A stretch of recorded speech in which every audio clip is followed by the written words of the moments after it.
Muchas gracias. Bueno, pues estoy muy contento de estar con ustedes. Yo no conocía Zacatecas. Me habían hablado mucho de ella, había visto fotos y de yo quiero ir ahí, y nunca se me había hecho. Bueno, pues hago una investigación sobre el hallazgo de los restos de Izcatiopan. Eulalia Guzmán es la figura principal de ese hallazgo y pues es de Zacatecas. Sí. Pues por eso estoy aquí. Así es. Entonces me da mucho gusto por muchas razones, pues, ¿no? Y bueno, miren, el doctor Pablo Moctezuma Barragán nos hizo una semblanza general del contexto del tema, pues especialmente de la vida y hazaña de Cuauhtémoc, que sucedió en referencia a la invasión española, ¿no? Decía Bernal Díaz del Castillo, decía Fray Bartolomé de las Casas, es una invasión que ellos le llaman conquista. Entonces se nos ha quedado que es la conquista, pero en realidad fue una invasión, dicho por el propio, un testigo de lo que venía sucediendo desde la llegada de Colón hasta la llegada de Cortés. Bueno, entonces, de manera muy sencilla, las palabras de Pablo Moctezuma Barragán fue revirtiendo mentiras. Nos han contado otra narrativa muy diferente desde la primaria, de cómo fueron las cosas, de quién era Moctezuma, de quién era Cuauhtémoc, Cuitláhuac, de cuál fue el comportamiento de Cortés y demás, y sobre todo en lo que más insistió el doctor Moctezuma Barragán fue en sensibilizarnos a que se trata de una civilización completamente distinta, con costumbres y visión del mundo diferente. Porque dentro de las mentiras que dice Cortés, hay una que no, hay todo un aspecto que no es mentira, sino que él proyecta el mundo que él conoció, el mundo feudal.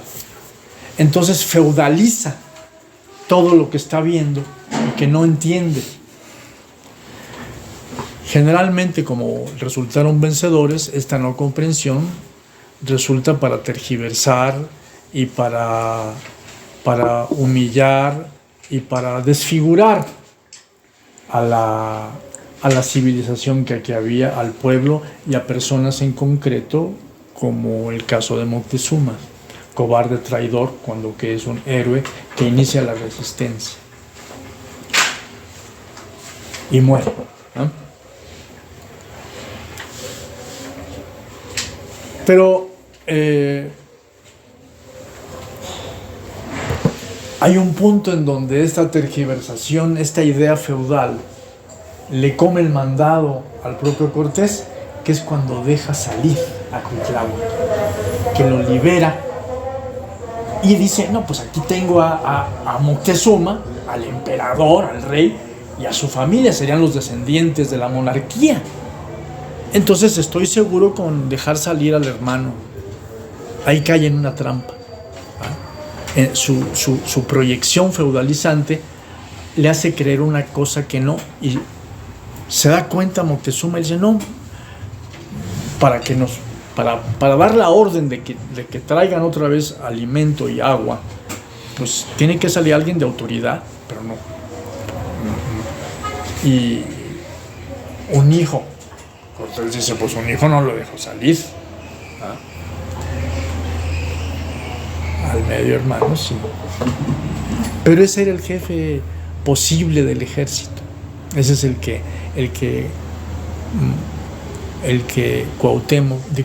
Moctezuma le dice, sal y que les hagan la guerra. No, que no se fijen en nosotros, ya no importamos. Pero estos hay que acabar con estos traidores, pues como que los estamos recibiendo, los estamos alojando en el palacio, y en ese mismo momento Cortés dice que 15 días después es que lo encadenó porque se había portado mal. Parece que empezaba a hacer algunas tramas de traición. Es lo que más o menos relata en sus cartas de relación. Total, miren, yo solamente les quiero insistir en que en muy breves palabras, todo lo que fue diciendo Pablo Moctezuma son restituciones de verdad en contra de mentiras, ¿no?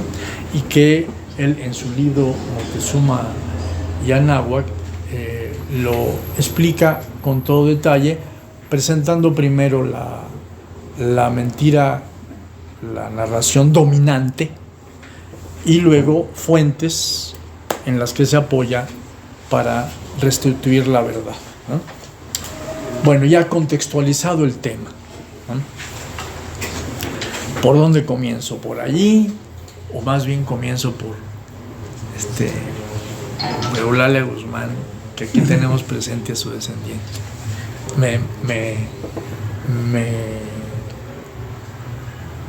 Me dualizo en ese punto.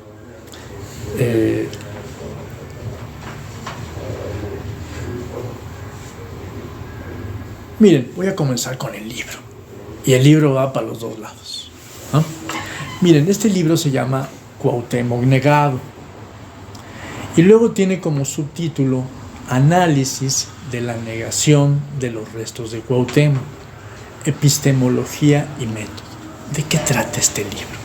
En primer lugar, lanza una advertencia. Cuauhtémoc, que para todos los mexicanos tiene un sentido positivo, heroico,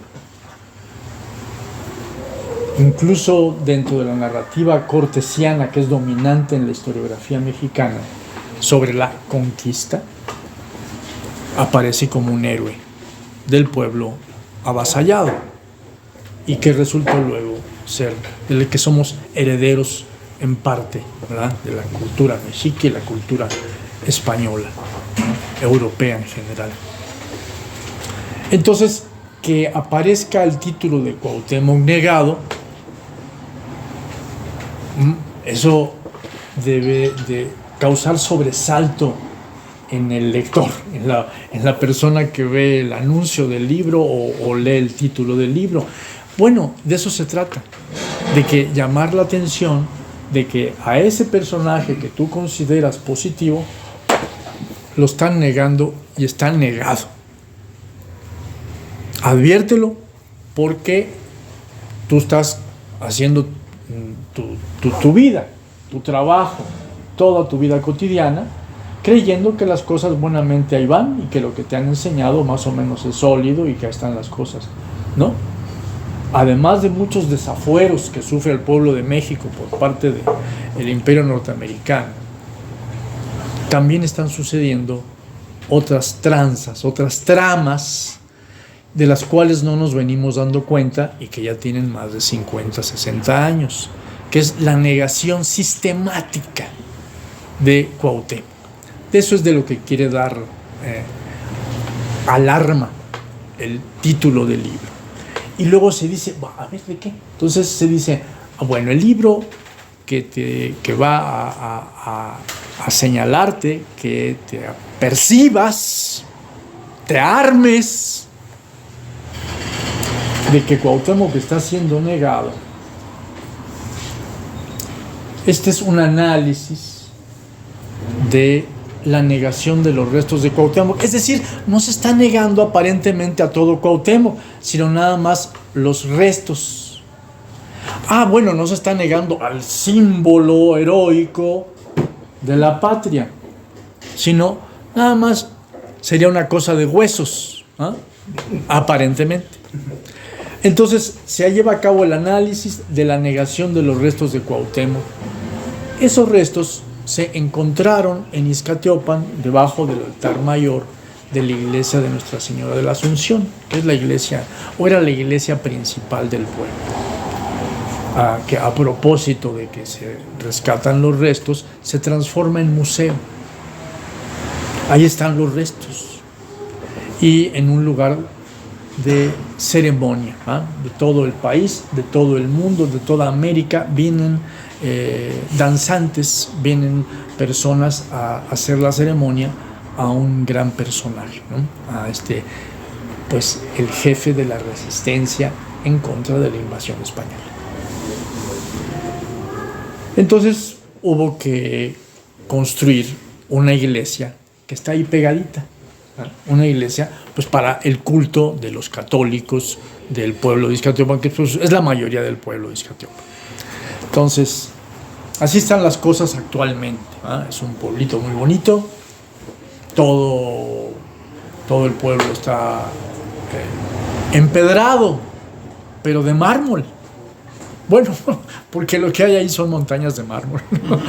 Realmente les hubiera sido más difícil empedrar el pueblo con otro tipo de piedra, pero bueno, pues o sea, uno anda caminando en pisos de mármol, por así decirlo, en un pueblito muy pintoresco, muy bonito. Y tiene... Lo acaban de declarar pueblo mágico. Ah, exactamente, sí. Sí.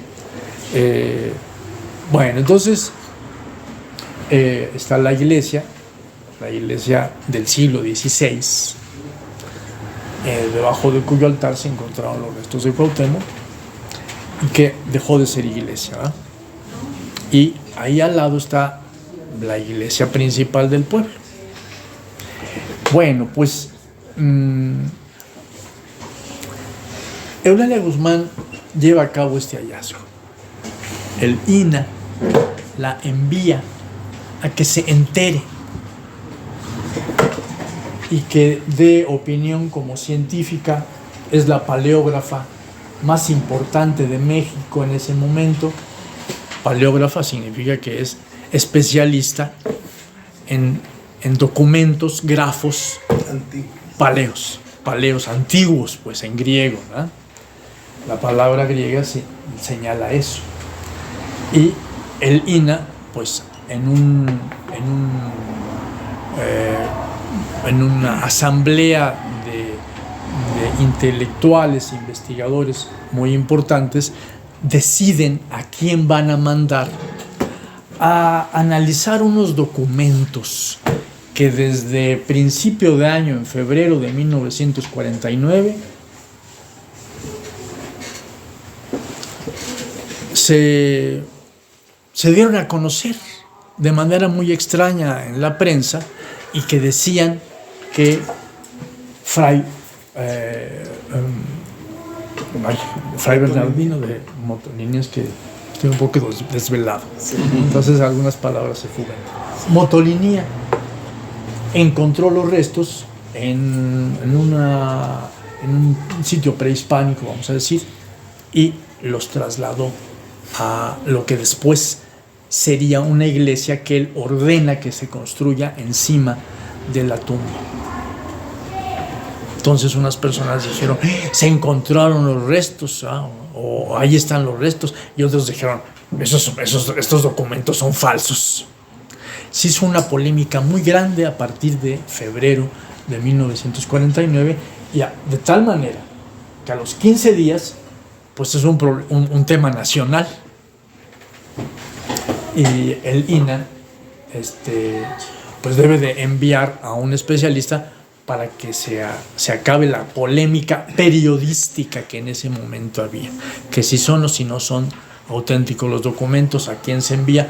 Al especialista en documentos antiguos. Es Eulalia Guzmán, que bueno, les voy a seguir platicando la historia por aquí, pero ¿y cómo llegó a ser la paleógrafa más importante de México? Es toda otra historia previa, ¿no? Que involucra los años anteriores de estudio y de trabajo de la maestra Guzmán. Y llega Eulalia Guzmán, bueno, aquí no voy a pormenorizar. Ella, además de observar los documentos, estar estudiando con ellos, dice, llega a una conclusión muy importante. Dice, los documentos no son originales.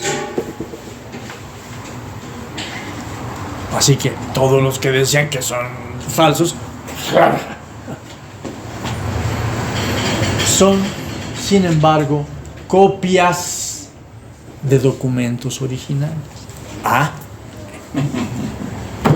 Entonces, esto posibilita que la investigación deba seguir. Si no, se corta. Estos documentos no son originales, quién sabe quién los escribió, son pura pinche mentira, se acabó. Pero no, hace una distinción crítica en medio de la polémica. Sí y no, dice, sí de un modo. Se fija en el modo específico de presencia que tienen estos documentos y que obligan a una investigación ulterior. ¿En qué consiste el siguiente paso de Eulalia Guzmán? Los documentos dicen que, además de esos escritos, hay una tradición oral en el pueblo viva. Bueno, vamos a preguntarle a los ancianos del pueblo qué saben de esto de los restos de que hay un rey. Entonces Eulalia Guzmán llama, estamos hacia los segundo mes de investigación de Eulalia Guzmán, llama a los ancianos de Izcatiopan y de pueblos cercanos, Pachivia, Teleoloapan, etc. Y les pregunta, y bueno, unos saben con mucha precisión que ahí están los restos de Cuauhtémoc, otros ancianos dicen, bueno, que ahí hay un tesoro, que debajo del... No, que hay un rey. O sea, a como es la tradición oral, que no es exacta, pero todos coinciden en que hay ahí un tesoro muy grande. Un tesoro muy grande para los mexicanos, pues. Y entonces Eulalia Guzmán tiene dos indicadores. No tiene pruebas, tiene indicios. Tiene el indicio escrito, unos documentos que son copia, pero de documentos originales, y una tradición oral que es coincidente. Son dos indicios, dos dichos, un dicho escrito y un dicho oral, que son coincidentes. Y los dos son dos índices, pues, que dicen allí abajo del altar de la iglesia se encuentran los restos de Cuauhtémoc. Pues evidentemente el siguiente paso lógico de la investigación es excavar, ¿no? Entonces Eulalia Guzmán le escribe a su jefe, a quien la envió, al ingeniero Ignacio Marquina, al director del INA en ese entonces, y pues aquel grupo de sabios que la eligieron para que fuera a investigar, a decidir si los restos, si los documentos eran o no, de alguna manera pensaban que los documentos eran mentira. Se requería de una gran autoridad para que dijera que no eran. Entonces la sorpresa es cuando dice, son copia y a veces mal hecha, pero de documentos originales. Y luego que hay coincidencia con la tradición oral, y entonces que el paso siguiente es hacer la excavación. Eso no querían. Y entonces dicen, no, fíjese que la contestación a la carta de Eulalia Guzmán, no hay dinero. Oye, para un héroe principal de la República, no, es notorio que empieza a haber sesgos en el comportamiento del INA en referencia a la investigación en curso. Entonces, que no hay recursos. Bueno, pues el gobernador del estado,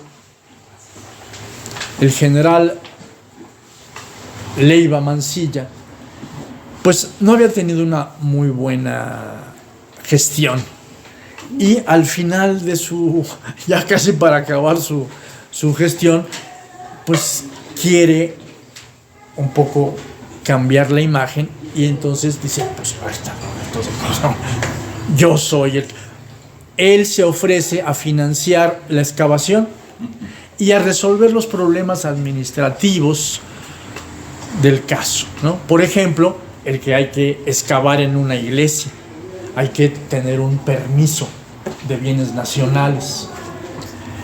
Y así es como se solventa el problema de que el gobierno federal y el INE en particular dicen que no hay fondos para la excavación, pero fondos estatales sí hay, por un interés, en primer lugar, personal, político, del gobernador. Pero muchas veces en el relato que se hace de este evento, se presenta que pues ese era interés del gobernador, entonces todo es mentira. No. A ver, momento. Es interés del gobernador y curiosamente a través de ese interés político personal se llega a una verdad. Y también el interés entre personal, político y demás, también el interés del instituto que no hubiera la investigación, a saber por qué. Pero esta respuesta de que no hay presupuesto para una excavación que es obligada en el curso de una investigación llevada a cabo, es un primer síntoma muy extraño. Bueno, entonces Eulalia Guzmán puede hacer la excavación, óigame, y se encuentra ahí una placa que dice Rey y S. Cuauhtémoc, Rey y Señor Cuauhtémoc, y los años 1525, 1529, y así seguido, y se encuentra los restos a poco más de medio metro de profundidad, y después de quitar 30 toneladas de piedras que están protegiendo la cista en donde están los huesos.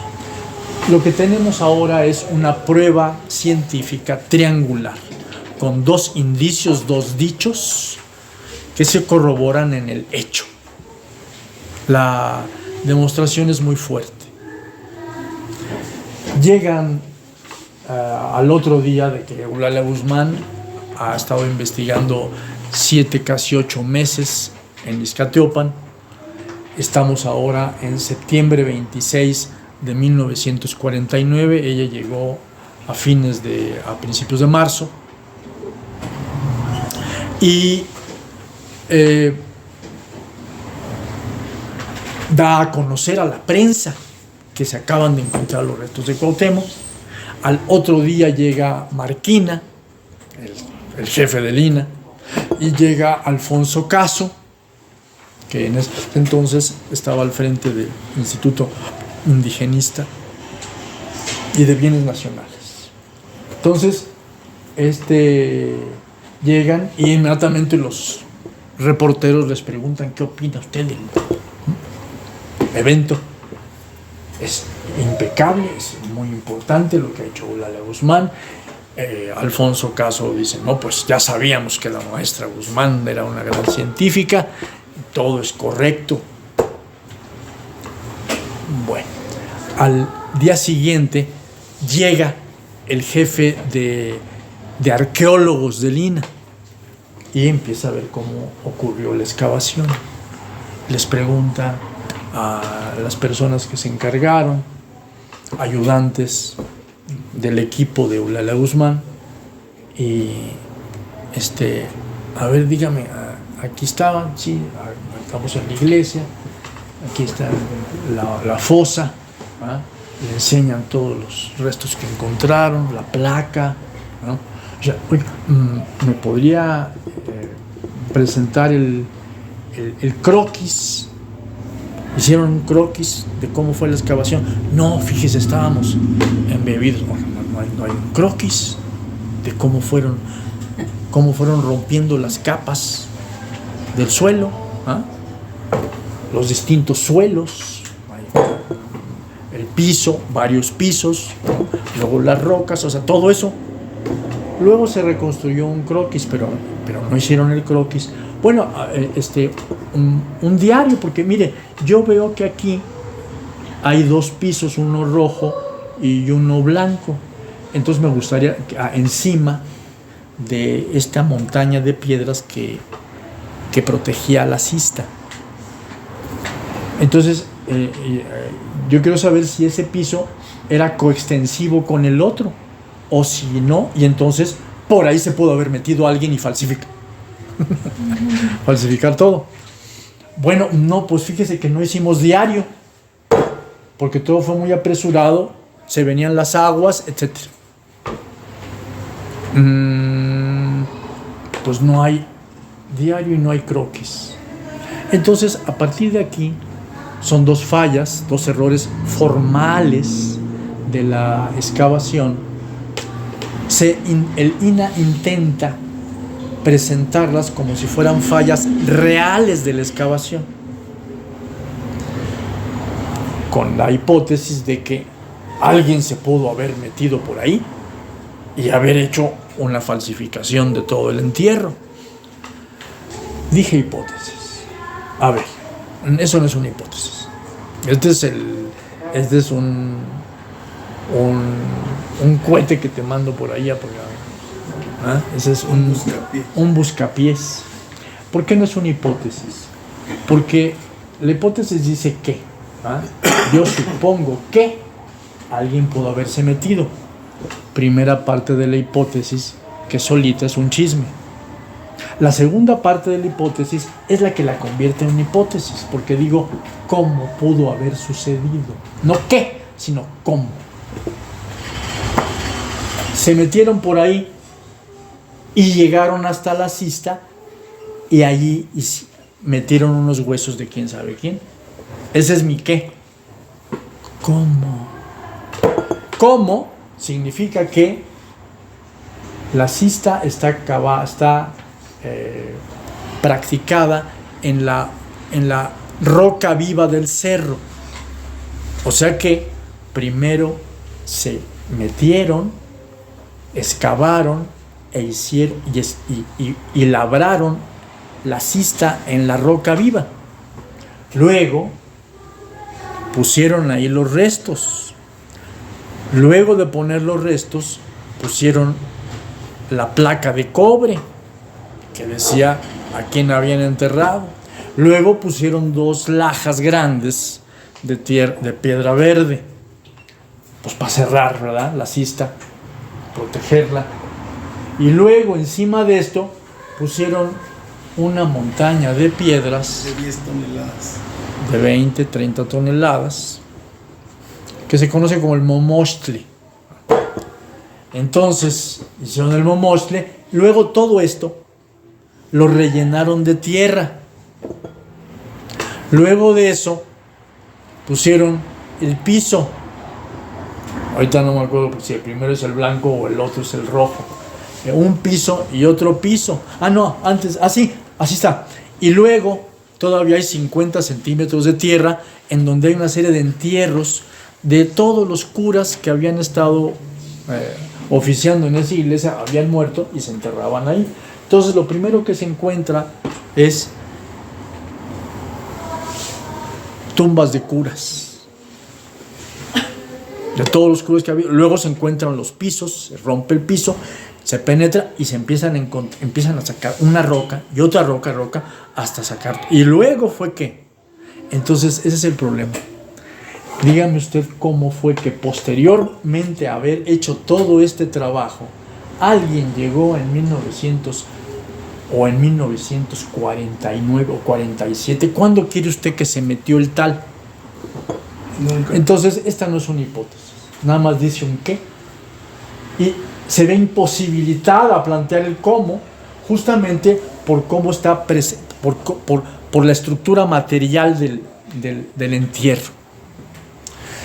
Bueno, pero a partir de aquí, de este error meramente formal, pero que se quiere hacer pasar por real a través de esta pseudo hipótesis, se empieza a impugnar el entierro y entonces la autenticidad de los restos. Es una impugnación forzada. Se tiene la voluntad de impugnar y no ninguna verdad o ninguna prueba para hacerlo. Se quieren encontrar las pruebas a posteriori después de hacer la impugnación.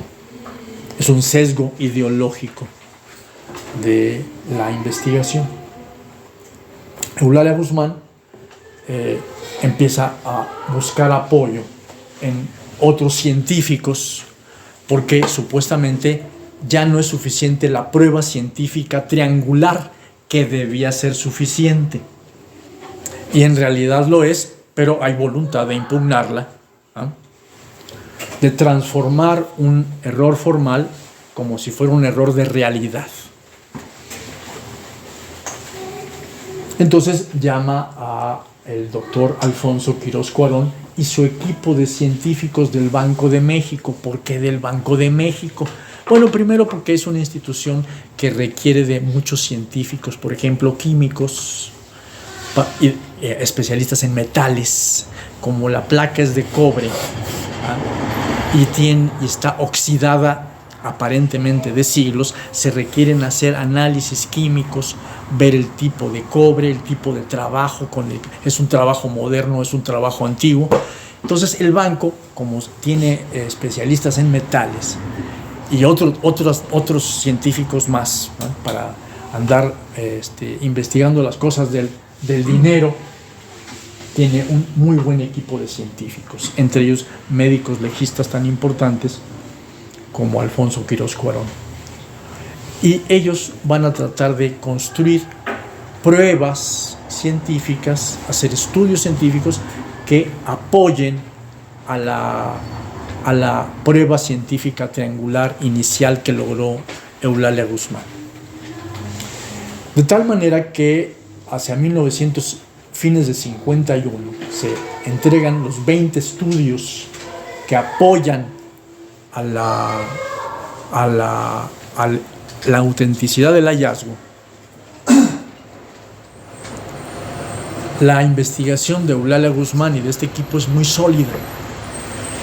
La primera comisión que el INAH organiza para que niegue los restos de Cuauhtémoc, la autenticidad de la tumba, se conoce como la Comisión Marquina Zavala, y se organiza 15 días después de que se hayan hecho el anuncio del hallazgo, con el pretexto de estos problemas formales que tenía la excavación. Y se la conoce también como la Comisión Express, porque da su veredicto poquito menos de 15 días después de haberse organizado. No hay tiempo para revisar documentos, el proceso de investigación, pero sin embargo, como ya de antemano se tiene el dictamen negativo, pues muy rápidamente se presenta la negación. Pues fue impugnada en los periódicos, se la ridiculiza como Comisión Express, etcétera, etcétera, ¿no? Entonces el INAH se ve obligado a hacer otra comisión negacionista, que es la Gran Comisión de 1950 hasta 1951. Esta dura alrededor de un año investigando acuciosamente tanto las pruebas de Eulalia Guzmán como las pruebas de la comisión negacionista. El resultado de este acucioso estudio de la Gran Comisión es que se cinde la Gran Comisión. Una parte de los científicos que más o menos logró captar o dominar Alfonso Caso afirma que los restos no son auténticos, pero otra parte de la comisión, un químico y José Gómez Robleda, un gran médico legista, han analizado todas las pruebas y dicen que el hallazgo es auténtico. La comisión se cinde. Y entonces se abre una polémica a partir de entonces. Eulalia Guzmán en 1954 publica un pequeño folleto en donde revisa las 16 impugnaciones que entre una comisión negacionista y otra sumaron en contra del hallazgo, va refutando una por una y queda en firme la refutación, ¿va? En 54. No hay contestación, no hay quien haga la réplica. Entonces, de 54 hasta 76 queda en firme que esos son los restos de Cuauhtémoc. Pero en 70, hasta 76, dije 56, hasta 76, el INAH organiza una tercera comisión que revise el caso. Ya sabemos que es para negarlo, pues, pero supuestamente es neutral. Y va a revisar todo lo que las dos comisiones negacionistas hicieron, la comisión Guzmán hizo y lo que hizo la comisión del Banco de México. Bueno, entonces, de todos estos aportes de esta polémica científica, que debemos distinguir de la polémica periodística que dio inicio a la investigación, dio pie a la investigación de Eulalia Guzmán, de toda esta polémica científica es de lo que es el análisis este libro. Se analizan las pruebas y argumentos de un bando y las pruebas y argumentos de otro bando. Y se analiza, pues, el método con que hicieron cada una de sus investigaciones, con que construyeron sus pruebas. Por eso es análisis y método. El método y la epistemología. Bueno, y los argumentos, están las pruebas y argumentos que se levantan sobre esas pruebas para interpretarlas. Su lógica, hay que analizar la lógica si es coherente. Y todo esto, pues, entre argumento y prueba se construye un saber verdadero, un horizonte de verdad. Este saber es la epistemología, el tratado sobre el saber, de un saber verdadero. Entonces, bueno, ya tenemos la lógica, tenemos el método y tenemos el horizonte de verdad que se construyó. Vamos a analizar el horizonte de verdad o la epistemología, el método y la lógica con que fueron hechos cada uno de los argumentos. Y entonces el diagnóstico es un diagnóstico científico sobre un análisis científico, sobre una discusión científica.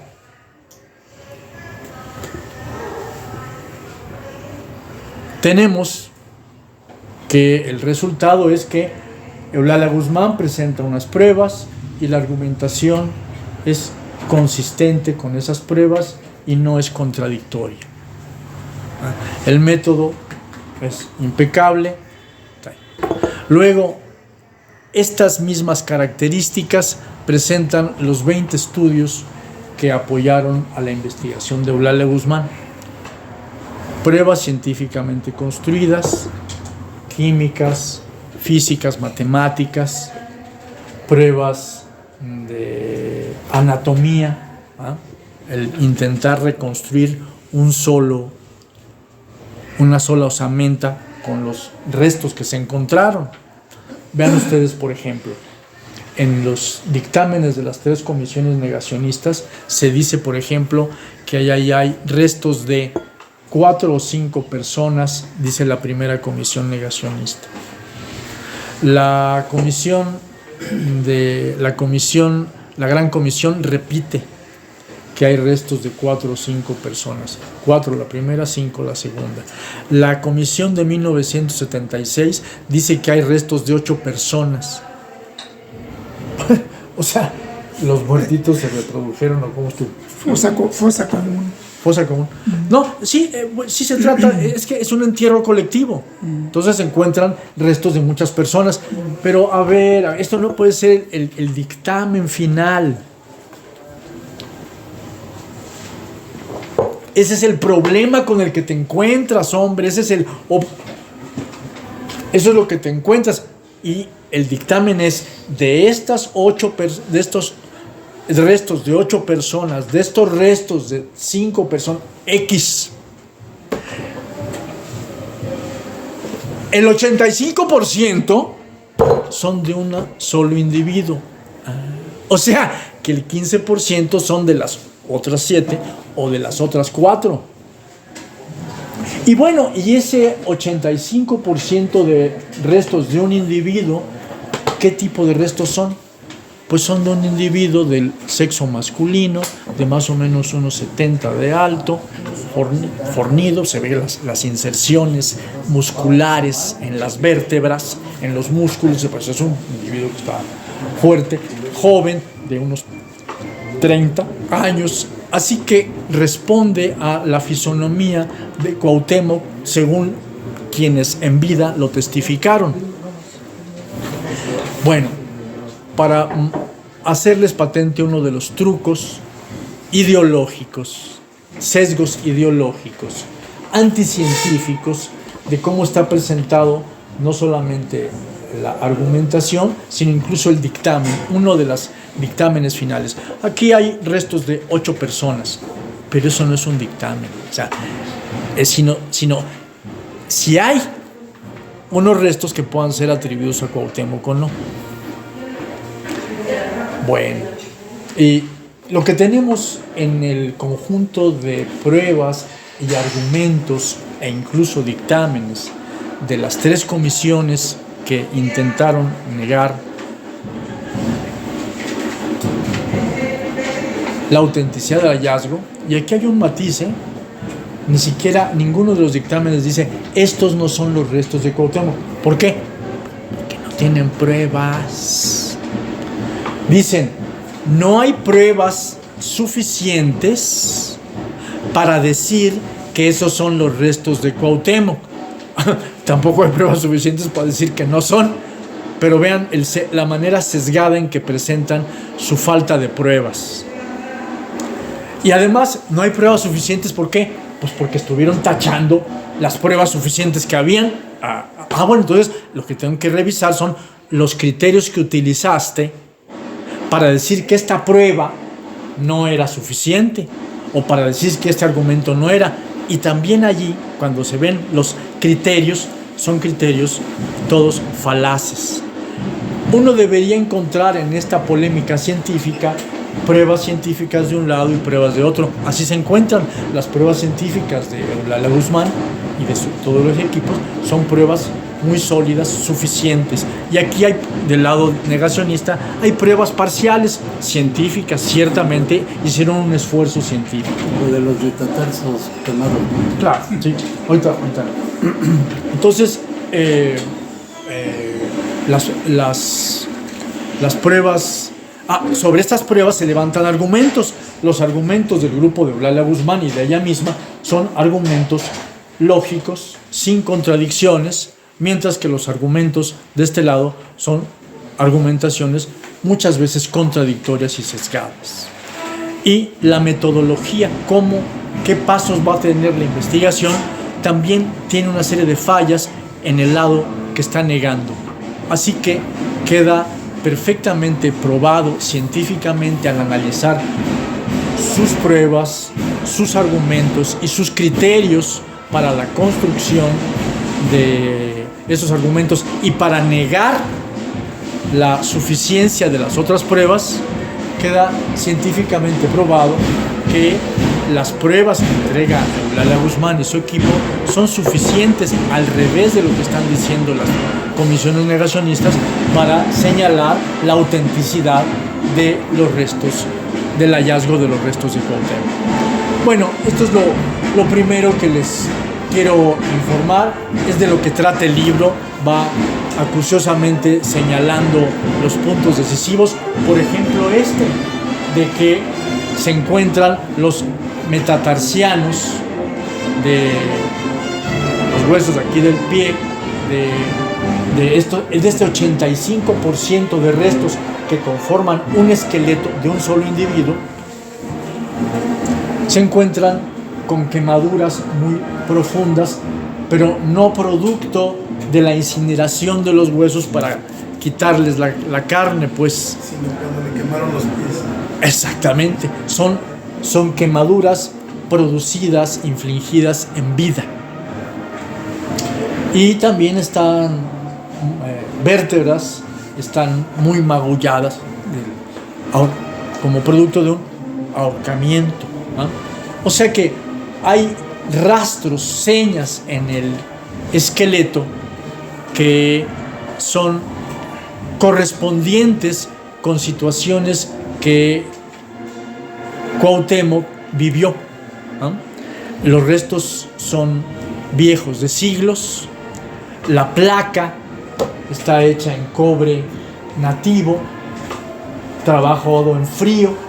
Es una forja, pues no hay forja, hay un martilleo, ¿ah? Es un trabajo antiguo y la oxidación es de siglos. Bien. La oxidación hay que matizar porque hay tantas mentiras que se han dicho y que circulan. Entonces vale la pena que ustedes estén advertidos.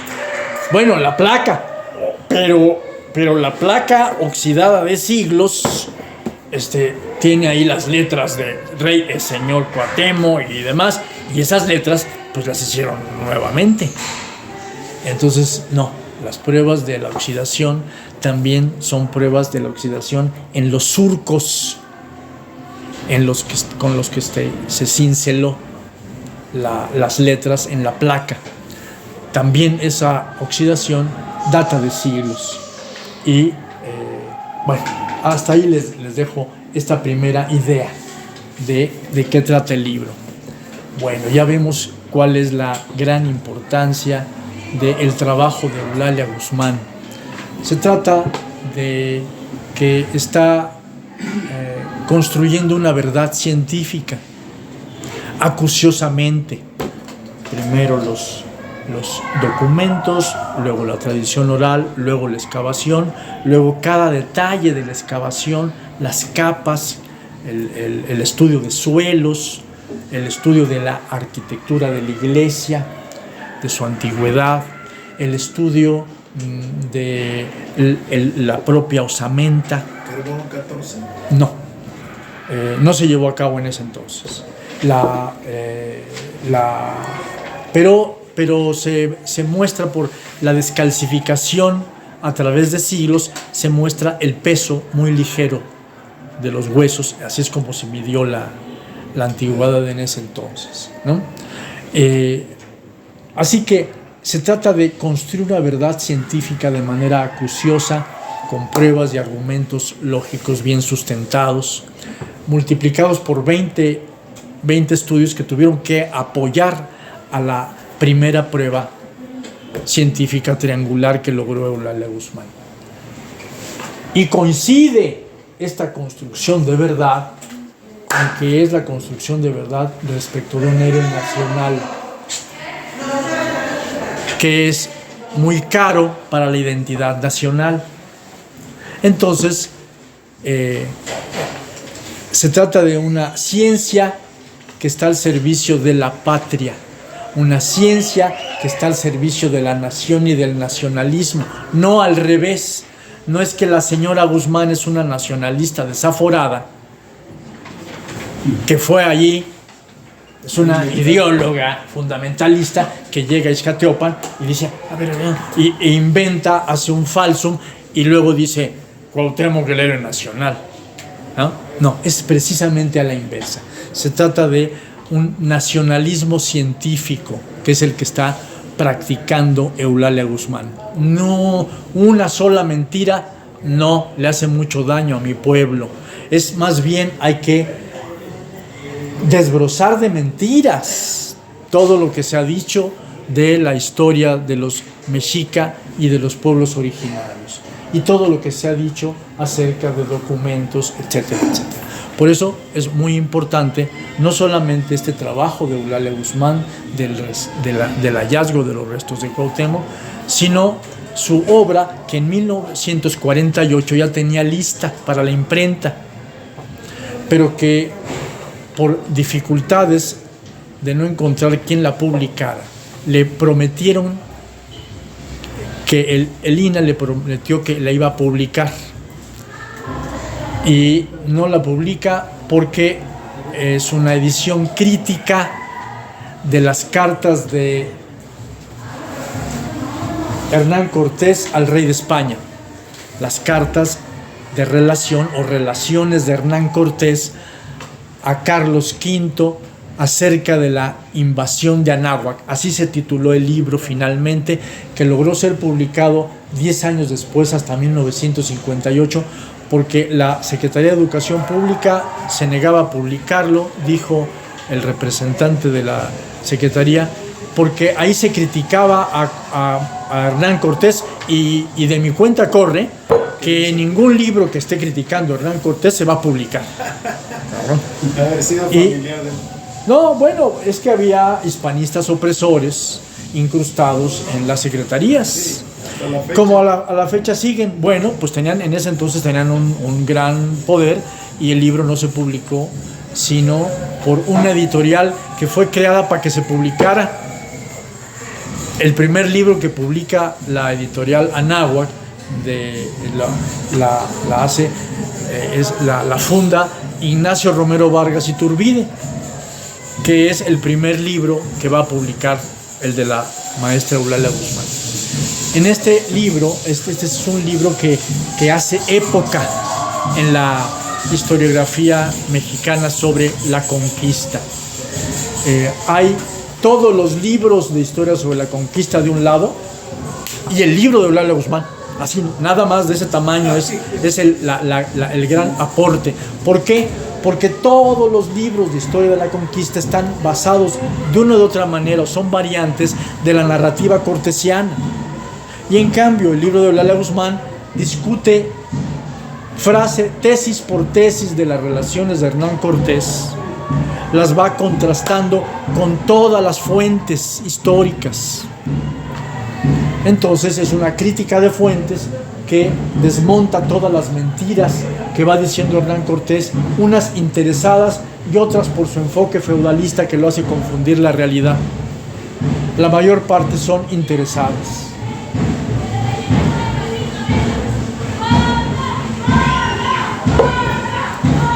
Esta es indudablemente la obra científica más importante de Eulalia Guzmán, de una rectificación de toda la historia de la conquista. Este libro, Visión crítica de la historia de la conquista de México Tenochtitlan, es de Eulalia Guzmán. El libro que les dije hace un momento es un libro de 600 páginas, fuente por fuente. Cada página va presentando las relaciones de Cortés, y abajo hay, muchas veces es más grande la serie de citas respecto a las fuentes en que se está apoyando Eulalia Guzmán para discutir una de las tesis, que la propia narración de la carta. Es un libro, pues, una pieza científica con todas las pruebas incluidas. Entonces, pues resultaba, pues vamos a decir, es para especialistas, ¿no? Entonces Eulalia Guzmán se preocupó mucho por dar conferencias para todo el público, y se reunieron las conferencias, se las escribió. Es una especie de resumen, vamos a decirlo así, del otro libro. Aquel otro libro es polémico, dice Hernán Cortés, miente por esto y por esto y por esto y por esto y por esto y por esto, y dice otra cosa, ¿ah?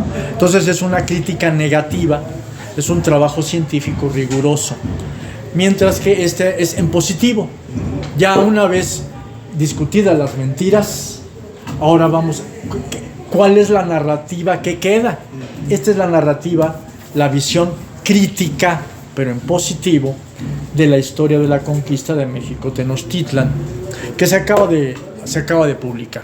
Se publicó, las conferencias son de la década de los 60, de inicios de los 60, y se publicó en 1985 por vez primera, en una edición que quedó perdida.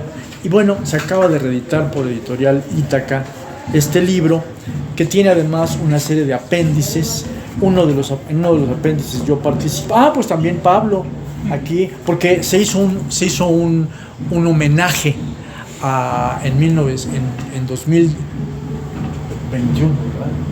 ¿Sí? Más o menos, 20. 21 ya. Casi, ya casi no estaba tan peligroso lo de la cuarentena, ¿no? Entonces se hace un homenaje a que en 2019 se editó por vía electrónica, se editó la gran obra de Eulalia Guzmán, Las relaciones de Hernán Cortés a Carlos V, acerca de la invasión de Anáhuac. Fíjense, desde 1958 no había vuelto a ser reeditada la obra principal de historiografía sobre la conquista. ¿Por qué? Pues porque la había escrito Eulalia Guzmán, quien hizo el rescate de los restos de Cuauhtémoc, nada más y nada menos por eso. Entonces, hasta 2019 se logra la publicación. Se hizo un homenaje y participamos en el homenaje el doctor Pablo Moctezuma Barragán y la doctora no sé, me equivoqué del libro y la doctora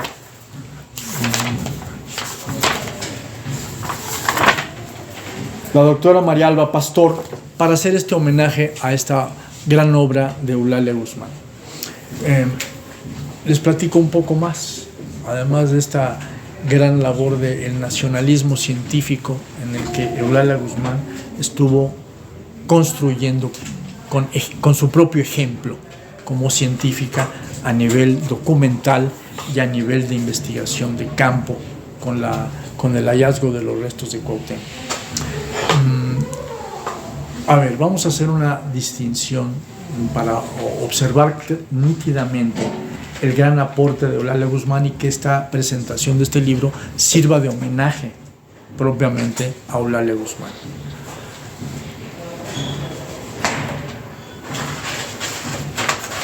Hay una gran hazaña secular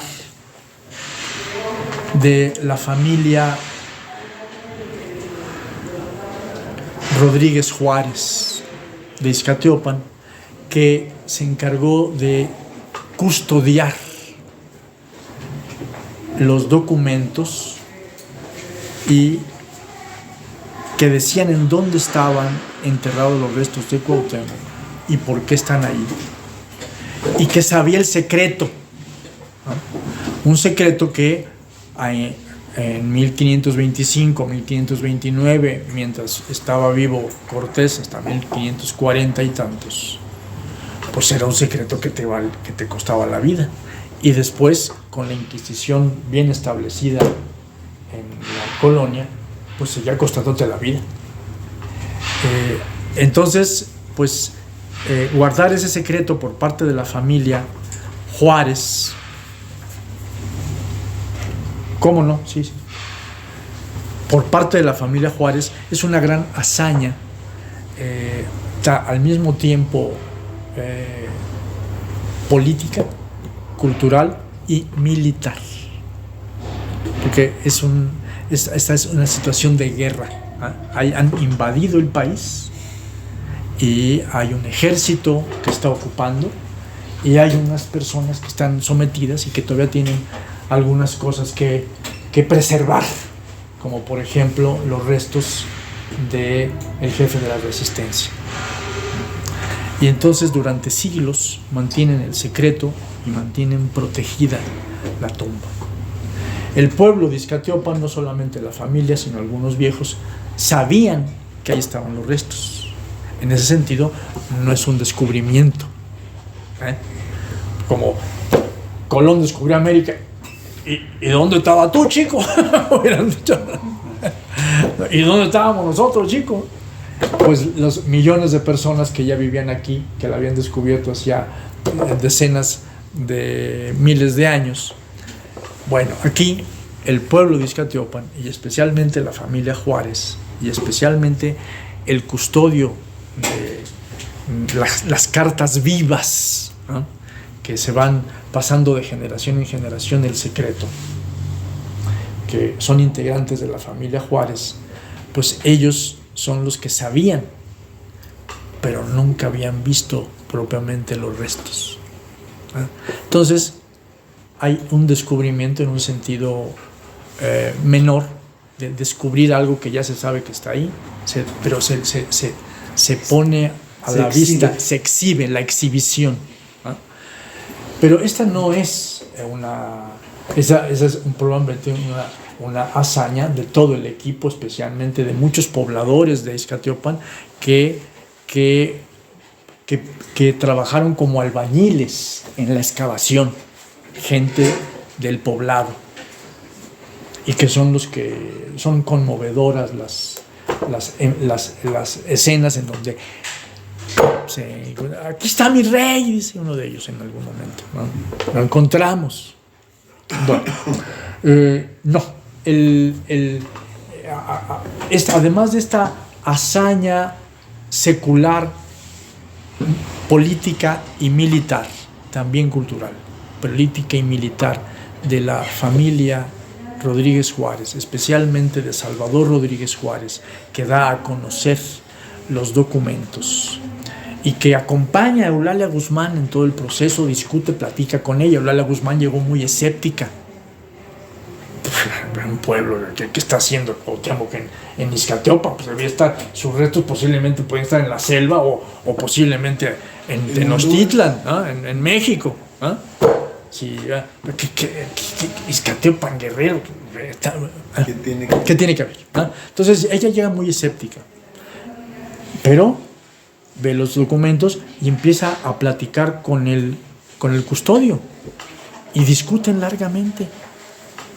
Y entonces se da cuenta, hay ciertos, el custodio pues no es un especialista o no es un gran arqueólogo o historiador, pero se ha ocupado de hacerse una cultura especializada en lo que su familia, ¿no? Entonces le dice, oiga, pero mire, en Bernal Díaz del Castillo se refiere que aquí en Izcatiopan, que Cuauhtémoc está esperando ya al final del sitio, está esperando, y por eso no se rinden, están esperando refuerzos que lleguen precisamente de la zona de Teleoloapan, de Izcatiopan. Y entonces en varios capítulos, en este texto de uno de los testigos y coautores de la llamada conquista, se hace referencia de que la madre de Cuauhtémoc era de allá. Bueno, sí. Entonces estas pláticas con el custodio y le empiezan a sensibilizar, vamos a ver los documentos, a ver, enséñame los documentos, a ver, vamos a verlos más en serio. Con este escepticismo se transforma más bien en una duda científica que en un escepticismo activo, vamos a decir, ¿no? Y va hasta que Eulalia Guzmán dice, los documentos son copia, a veces mal hecha, pero de originales. Originales significa que son testigos del evento que han escrito sobre el punto, y luego llegamos hasta el hallazgo. Bueno, entonces, ¿en qué consiste propiamente el gran aporte de Eulalia Guzmán? Ya les decía, en practicar, idear una intervención científica para fortalecer el nacionalismo. El nacionalismo está lleno de mentiras, puros mitos, héroes falsos que crea el PRI. Eso nos vienen diciendo hace 40 años acerca de qué es el nacionalismo. Bueno, aquí tenemos un nacionalismo completamente distinto. Es un nacionalismo cuya columna vertebral es la verdad. No solo la verdad, sino la verdad científicamente probada. Claro que de repente hay alguna mentira que se dice, sí, son las ramitas o las hojitas que se le caen al árbol. La columna vertebral del nacionalismo es la verdad científica. Este es el gran proyecto de vida de Eulalia Guzmán como científica. ¿Y qué tiene que ver con Izcatiopan? Pues que hay una verdad conocida por el pueblo, por la tradición oral de siglos, sí, pero ninguneada, vilipendiada. Pues los viejos del pueblo pues, están mareados, y los documentos fueron falsificados. La familia Rodríguez Juárez pues tenía intereses económicos, eran medio caciques del pueblo, y entonces pues, tenían intereses en exaltar al pueblo para tener prebendas y entradas para su municipio. Entonces pues por eso inventaron eso. Todo esto se puede decir y se dijo. De hecho, es más o menos la narrativa que ustedes pueden encontrar en algunos de los dictámenes finales de la Comisión Bonfil de 1976. Y hay nombre del villano reventón, del chismoso que empezó la contraria. Alfonso Caso. Ese es el nombre del villano que se debe de Sí. publicar también. Claro. Decir, mire, por culpa de ese desgraciado se originó esta polémica innecesaria Sí. y servil. ¿A quién? ¿A quién le sirve contradecir a Olale? Pues a España. A nosotros no nos sirve para nada. Sí, esa es otra parte de la investigación. ¿A quién le sirve? Una hipótesis es España y Estados Unidos También. y al gobierno sometido a Estados Unidos. Entonces es toda una investigación a realizar de por qué sucedió esta negativa no científica, sino pseudocientífica, o que aparenta ser científica, una negación ideológica de una verdad científica bien sustentada. Bueno, entonces Eulalia Guzmán está construyendo con esta ciencia al servicio de la nación, está armando a la verdad del pueblo, que estaba desarmada. Sí, el pueblo tenía esa verdad, sí, Salvador Rodríguez Juárez conocía, ya sabían que allí estaban los restos, nunca los habían visto, pero sobre todo no se podían hacer la prueba científica, la demostración de que son. Oiga, pero el pueblo ya sabe. Sí, pero fíjate qué distinto. Yo ya sé, y yo llevo en mi corazón la convicción de que ahí está mi señor Cuauhtémoc. Bueno, ¿cuántos pueden tener esta convicción, este corazón bien puesto del lado izquierdo? ¿Ah?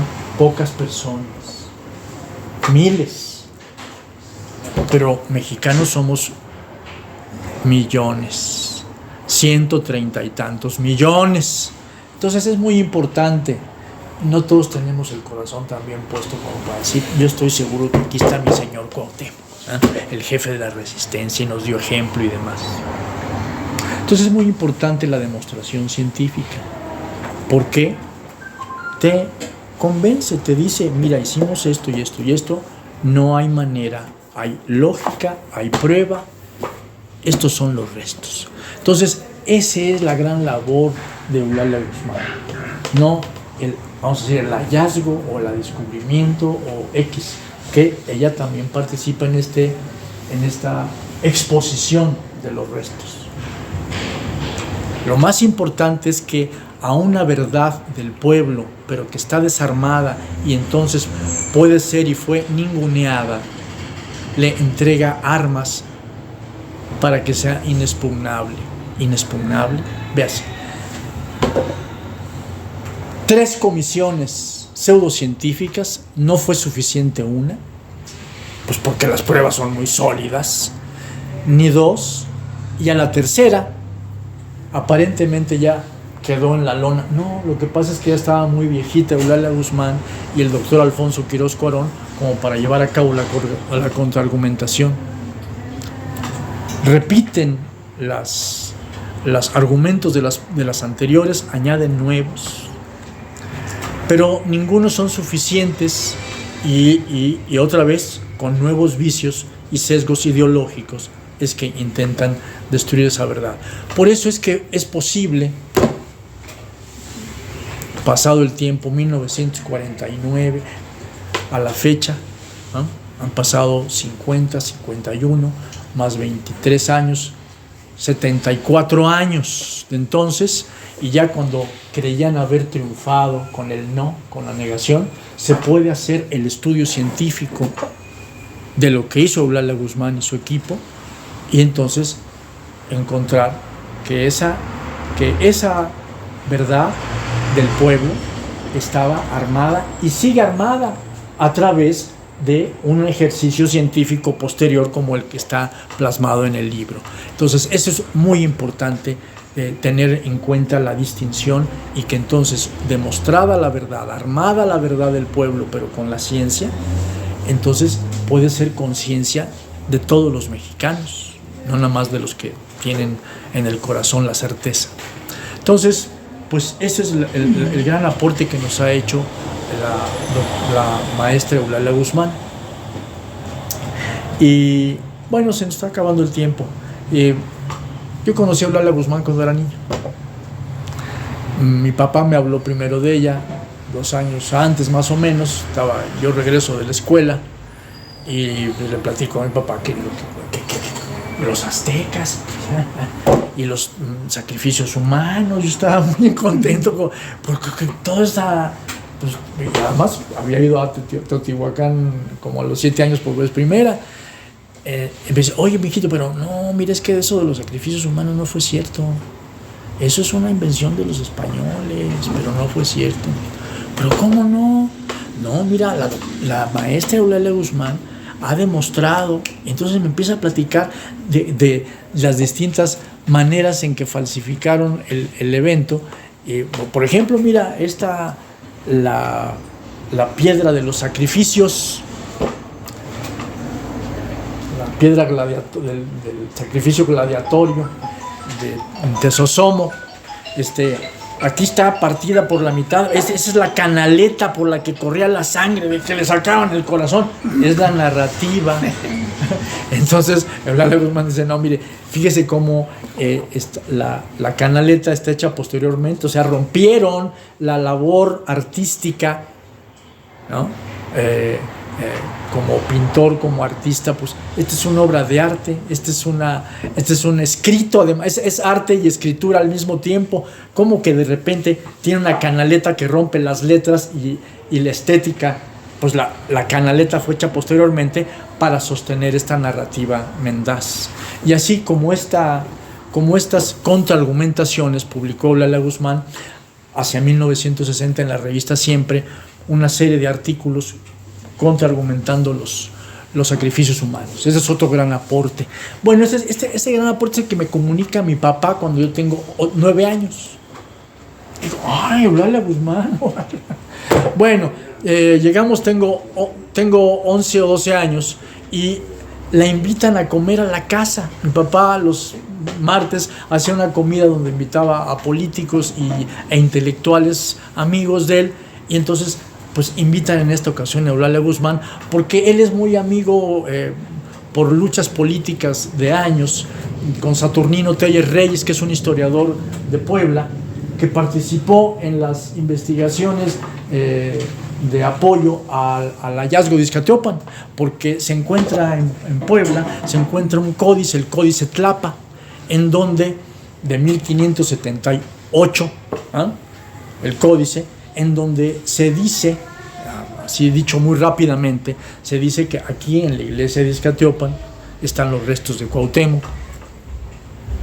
Una idea que apareció por vez primera, se dio a la luz en 1949. Bueno, pues hay un códice del siglo XVI que corrobora.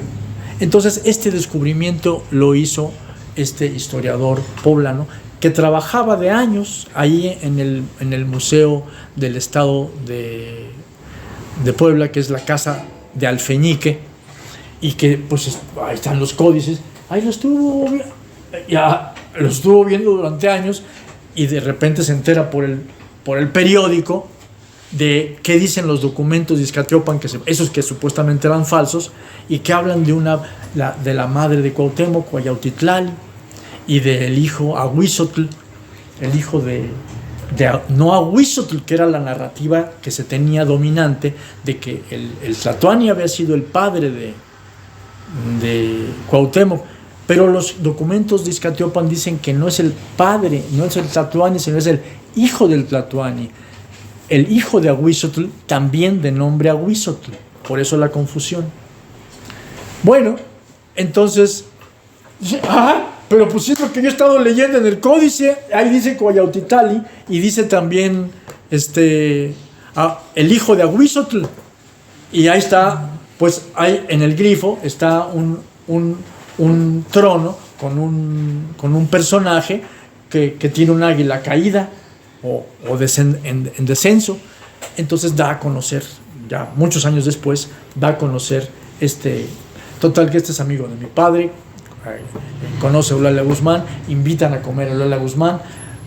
Ahí la conozco, a la que me habían dicho que había desmontado toda la narrativa de los humillante de los sacrificios humanos. Y mi hermano y yo la llevamos a su casa porque como a las 6 de la tarde ya tenía que regresarse porque él estaba cuidando a su mamá, que estaba muy viejita en ese entonces. Entonces se tiene que regresar a su casa. Su casa todavía está la casa, ahí frente a Ferrocarriles, la estación de ferrocarril en México, en Buenavista, unas cuadras adelante, enfrente. Actualmente está la avenida Eulalia Guzmán. Ahí en la avenida está la casa. Pues mi hermano y yo vimos cómo se metió ahí, nos invitó, la acercamos hasta el quicio de la puerta y vimos ahí cómo había una veladora por allá, en fin, cómo era la casa de la maestra Guzmán. Y veníamos platicando en el carro. Yo había estudiado en el colegio alemán, pero ella sabía alemán.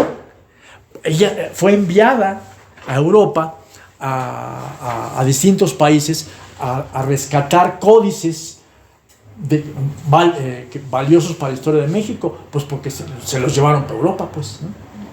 El códice Madrid, el códice de Viena, el códice de París, etcétera, el códice mendocino, muchos de esos códices están en Europa, y entonces ella fue a hacer el estudio para hacer fotografiarlos y que los investigadores mexicanos pudieran investigar en ellos. Para eso, entonces, aprende alemán, ¿no? Y entonces me empieza a platicar en alemán y ¿Sprichst du Deutsch? Ein bisschen, le contesto yo que, o sea, ¿y qué te enseñan ahí en la escuela alemán? Bueno, de eso platicamos. Pues es una plática de una persona mayor con un niño que acabo de conocer. Total que por eso le platico, para que está muy bien. Estamos unidos desde hace mucho tiempo. Así es. Pues Eulalia Guzmán quedó relegada como alguien muy importante en mi cabeza y muy impresionante, ¿no? Pero luego me encuentro todas las mentiras que dijeron de ella, óigame, y de nuestro país y del pueblo de Ixcateopan, y que es un despojo de nuestra conciencia nacional, así como nos despojan de agua, de petróleo, de bienes, de todos los bienes comunes. Un bien común del pueblo de México es su identidad nacional, su conciencia nacional. Y bueno, pues la conciencia nacional está construida por muchos aspectos, pero la columna vertebral es una conciencia histórica, no de mentiras, sino de actos prácticos, que históricamente sucedieron y que son actos de masas en los que participa el pueblo, y se va a lo largo de siglos, va habiendo una conexión también práctico-material, ¿no? Las gestas para mantenerse como pueblo libre, como pueblo soberano e independiente. Esa gesta la comienza en forma Cuauhtémoc. Esa es la columna vertebral, el inicio, vamos a decir, el coxis, la base de la columna vertebral que lleva hasta Hidalgo, hasta Morelos, hasta Villa, hasta Zapata, etcétera, etcétera. Ese es Cuauhtémoc. Entonces es muy importante mantener muy firme esa columna vertebral, sin mentiras, restituyendo todas las verdades, en acuerdo a este nacionalismo científico que practicó la maestra Eulalia Guzmán. Bueno, con eso termino.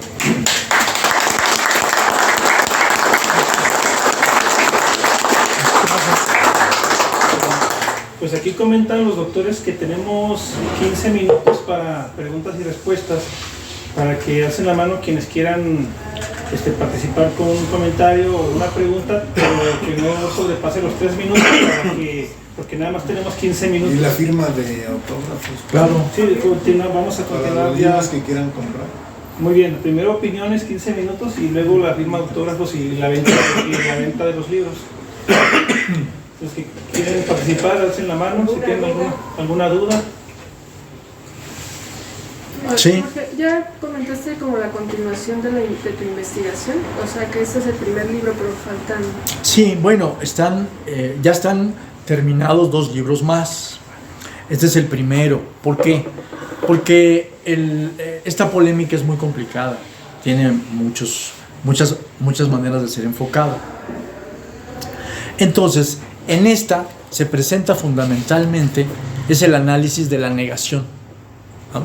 Entonces, sobre todo se presentan los argumentos con los que se negaron y las pruebas con las que se negaron, y se presenta las pruebas que Eulalia Guzmán ofreció, vamos a decir, en resumen, ¿no? Se presenta un capítulo para eso, pero el resto de capítulos son sobre todo de cómo se llevó a cabo la negación, y entonces se analiza minuciosamente todos los fallos que tiene la negativa. Pero en un siguiente libro es justamente la inversa, es todas las pruebas que presentó Eulalia Guzmán y luego cómo fue, es un resumen de cómo fue cuestionada, ¿no? la otra parte de la investigación. Y un tercer libro es, bueno, y la síntesis de esta negación, ¿quién la llevó a cabo? La llevó a cabo precisamente Alfonso Caso. Entonces, ¿por qué? ¿Cómo argumenta Alfonso Caso? ¿Qué ofreció? Entonces, Alfonso Caso, además de sus intervenciones, vamos a decir, secretas o tratando de jalarse adeptos, bueno, él presenta un estudio, entre comillas, científico, en la Gran Comisión, que es la genealogía de Cuauhtémoc. Es un trabajo histórico. ¿Quiénes fueron los padres, abuelos, tíos, etcétera, de Cuauhtémoc? Él tiene la pretensión de que pues hay un tal hallazgo de los restos de Cuauhtémoc. Ya vamos a ver si está bien la excavación o que si no, que la placa de cobre, que pues todo eso tiene bastante solidez. Ya desde el aspecto de los huesos añosos, la placa antigua, la iglesiota del siglo XVI, acá, ¿no? O sea, pero bueno, ¿cómo podríamos desbancar toda esta narrativa, todos estos descubrimientos, no solamente narrativa? Pues desde la historia. Que la historia sea la que rija. Si yo demuestro que Cuauhtémoc era de Tlatelolco, no tiene sentido que lo encontremos enterrado en Izcatiopan. Entonces la genealogía de Cuauhtémoc que hace Alfonso Caso debe servir de criterio para todos los investigadores que están participando en la Gran Comisión, para que normen su investigación, sus conclusiones. Entonces, pues justamente va a plantear que el padre de Cuauhtémoc es el Tlatoani-Huizotl, que la madre era de Tlatelolco y que Cuauhtémoc nació en Tlatelolco. Esa es la genealogía que hace él. Y entonces, y esta es la historia, manda sobre todo lo demás. Lo que encontramos hoy pues está condicionado por la historia previa. Si establecemos la historia previa, lo que ya siempre es insustancial que aquí encontremos huesos o encontremos las armas del señor Cuauhtémoc. No puede ser. Entonces, esta es la gran idea que tiene Alfonso Caso, y por eso hace este estudio que debe regir los criterios de todos los investigadores. Entonces, Eulalia Guzmán hace una crítica, una refutación de la genealogía de Cuauhtémoc de Alfonso Caso, un trabajo importantísimo.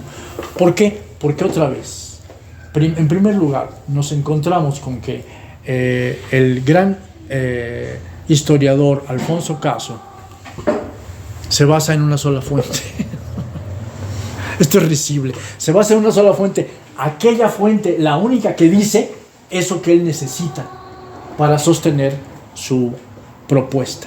Se basa en Fernando de Alba Ixtlilxóchitl, que hace esta narrativa. ¿Y Fernando de Alba Ixtlilxóchitl quién fue? Bueno, pues es el tataranieto de Ixtlilxóchitl, aquel que fue el principal aliado de Cortés y que ahora, a principios del siglo XVII, requiere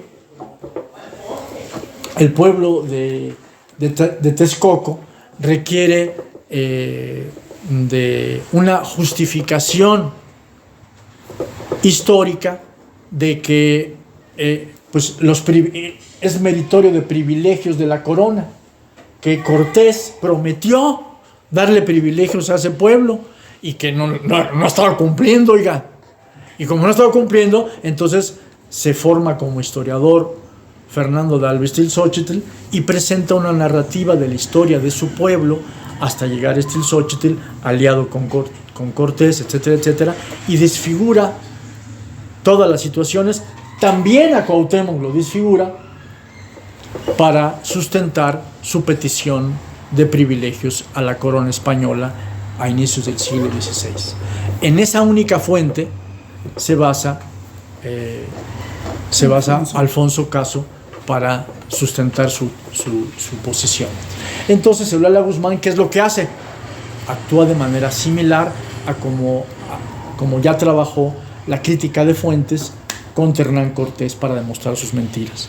Otra vez, Eulalia Guzmán ahora utiliza todas las fuentes existentes sobre el tema y se las empieza a enfrentar a Alfonso Caso, de tal manera que hace una refutación de las 24 tesis que sostiene Alfonso Caso, 24 refutaciones punto por punto, ¿no?